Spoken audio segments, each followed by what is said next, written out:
ഇതാ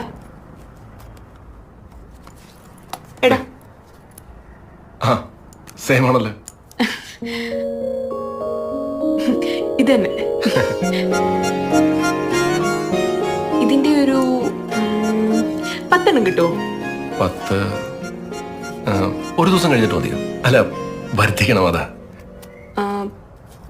അത് കുഴപ്പമില്ല, പുറത്തേക്ക് അയക്കാനാ. ഓള് ദുബായിലാ. എന്നാ പിന്നെ അഡ്രസ് ഞാൻ നിൽക്ക്, ഞാൻ അയച്ചോളാം. നമ്മുടെ കൊറിയർ സർവീസ് ഉണ്ടല്ലോ. ആ അത് ശരിയാണല്ലോ. അഡ്രസ് എന്നാ ഞാൻ വാട്സപ്പ് അയക്കട്ടെ, പൈസ ഈ പറഞ്ഞാ മതി. ശരി, ഞാൻ പോട്ടെ. പോയിട്ടാ ശരണേ. ആ നമ്മുടെ സ്കൂളിന്റെ റീയൂണിയന് ഇവരില്ലേ? നോക്കട്ടെ.